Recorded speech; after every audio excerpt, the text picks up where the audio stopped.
Well, hello, Adam. I am Peaceful Fountains of Desire, the masseuse, and I'm here to do you a very wonderful cameo. Thank you so much for your request, your order. Every single penny I get gets donated to charity. I work with a community in the Philippines on this rural, faraway island with special needs children. So every Friday, this money goes towards a meal for 35 special needs children. It's the one school meal that they have every single week.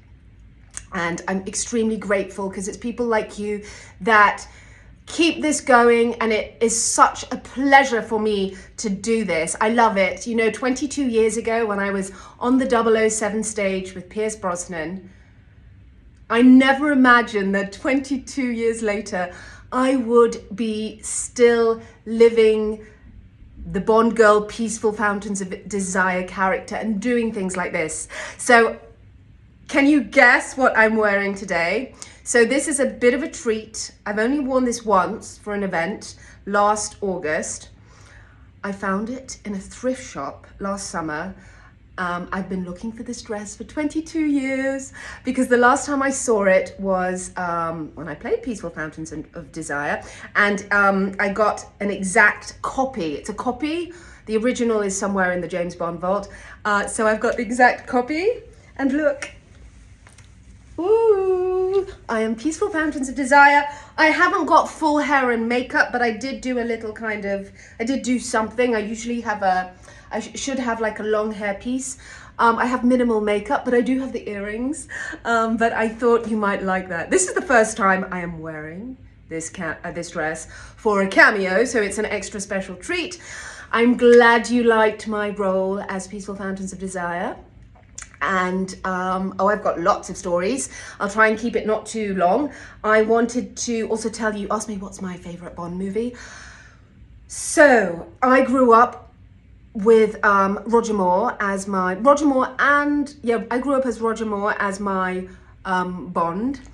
So as a little girl, I loved obviously all the larger than life characters like Jaws. So I like things like Moonraker. You know, when you were a little girl, you like those things. And then in my late teens, Pierce Brosnan came out as 007, and I was ripping tickets. I was working at a cinema. It was a part-time job when GoldenEye came out. And my goodness, I have seen that movie probably 40 times because I was ushering at the movie theater when it came out. I was there for the premiere on the Thursday night, and I loved that movie so much. It was because there'd been such a big break from Bond, from Timothy Dalton, was it? Yeah, Timothy Dalton to Pierce Brosnan, that we hadn't had a Bond movie in ages. So I was so excited and I loved it so much. And I love the opening scene where he flies into the plane and the audience, you know, when you watch a movie, we don't have that experience so much anymore, but when you watch a movie with an auditorium that's packed and everybody's enjoying it, that feeling is amazing. So I love the energy from the crowd. I remember that opening night. So my fond memories of GoldenEye still remained with me. So I somewhat go with GoldenEye. Oh, by the way, do you like my Pierce Brosnan? That was given to me as a gift. This is my Wall of Fame, look. So this is done by a leading, I forget his name actually. He's the leading James Bond artist. He's done many things for Eon and books and what have you, and he gave me this as a gift. Isn't it beautiful? And then just a couple of other things. This is George Lazenby and me when we met, and we worked with each other in Australia at a convention. He is so funny. He's crazy. He's very lovely in many ways, but he's a little mad, but I loved him anyway, and I love my time there. And then I got this at an auction for $250, a charity auction. And then this came from Pierce Brosnan, from Tomorrow Never Dies, before I was Peaceful Fountains of Desire. A friend of mine worked on that as an extra, and for my birthday managed to get him to sign that. So that's really bizarre. But what other stories do I have to tell for you? So it was amazing working, obviously, on a James Bond movie. I feel super, super lucky. So they're so strict with everything when you work on a Bond movie, and I quite like that.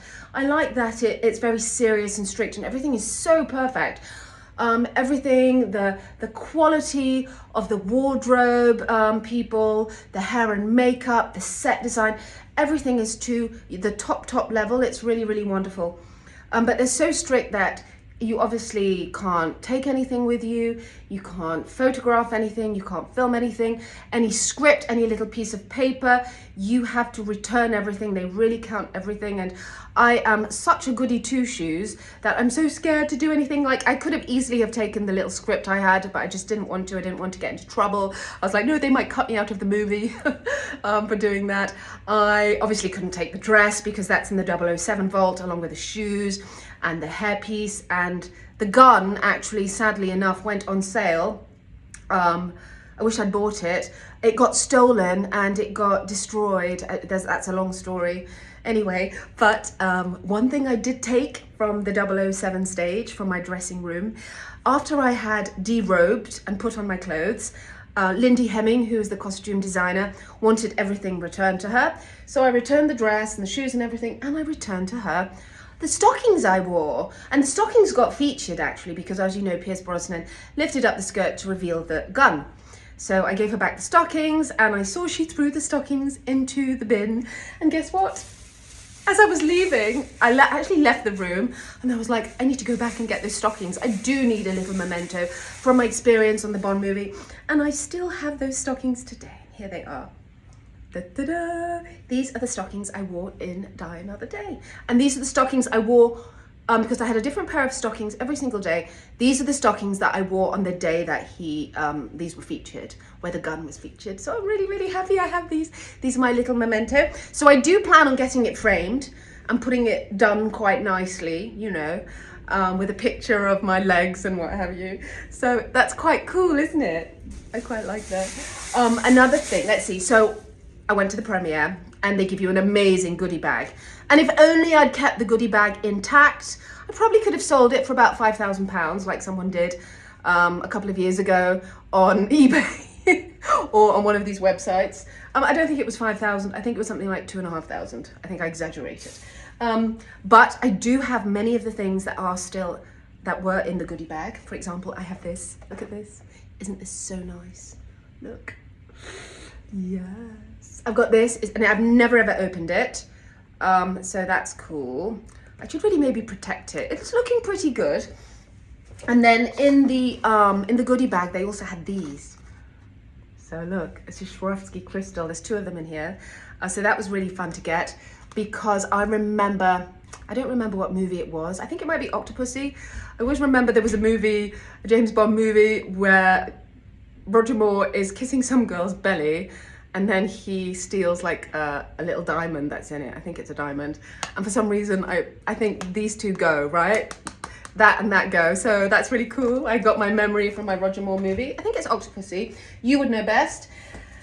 And then this was so unexpected. After the Bond movie had wrapped up, like a month after, I got a package through the post. And inside was this. And I've never worn it out because I wanted to save it. But it's Cast and Crew, look, Die Another Day, an official. I was really, really pleased they sent me this. Isn't it so nice? Look, look, look, look, look. I got this. I got my official that I partook in what's the movie? Die Another Day. I'm so happy with it. Yeah, so I have all these little mementos from being in a Bond movie. And I just want to say how lucky I feel, because it's people like you, Bond fans. And by the way, the more Bond fans I meet, the more amazing and the more I get it. I just love the whole Bond community and the feel, wow, this is a long cameo. But I just want to say how truly grateful I am to Bond fans, and for just making it such, it's you guys that make it James Bond, not James Bond.